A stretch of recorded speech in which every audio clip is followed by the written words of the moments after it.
के दिन्थ्यो रसिद तिरेको रसिद दिँदा अहिलेको त्यो रसिद अहिलेको पढेको 12 पढ्नेले पनि फुराउन सक्दैन हेर्नु अनि पढ्यो मात्रै अहिलेको बच्चाहरूले हातको सिप केही सिकेन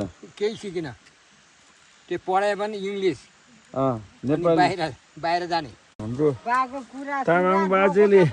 डोको सबै आयो कति वर्ष हुनुभयो बा तपाईँ हजुर कति वर्ष हुनुभयो म कति वर्ष होला तपाईँको विचारले मेरो विचारले तपाईँ 75 वर्ष हुनुभयो त्योभन्दा बेसी हुनुभयो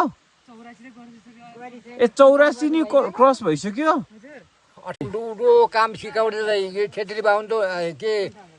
उपाध्याय बाहुन हो नि राजाको पाल चाहिँ एकदम राम्रो हो राम्रो नि राजाको पालामा यस्तो बेइमानी गरिन्थेनन्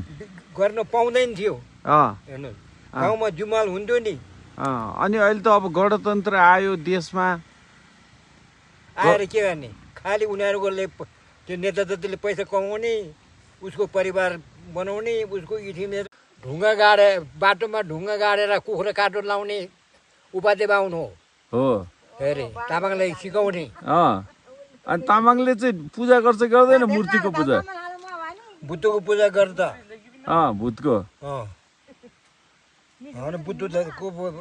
पनि भगवानको पनि पूजा गर्छ नि त हामीले अनि यो डोको कति वर्षको उमेरदेखि बनाउन सिक्यो बा यो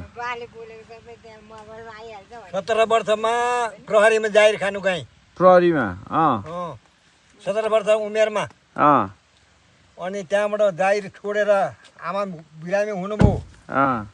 3 दिन पान नपाइकन जाहिर बिचमा छोडेर आमाको उपचार गर्नु राजाको पाल चाहिँ एकदम राम्रो हो राम्रो नि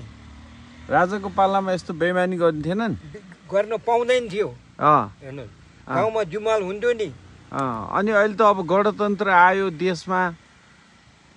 आएर के गर्ने खालि उनीहरूकोले त्यो नेता जतिले पैसा कमाउने उसको परिवार बनाउने उसको इठिमेर हुन्छ नि अनि यो डोको कति वर्षको उमेरदेखि बनाउन सिक्यो बा यो 17 वर्षमा प्रहरीमा जाहिर खानु गएँ प्रहरीमा 17 वर्ष उमेरमा अनि त्यहाँबाट जाहिर छोडेर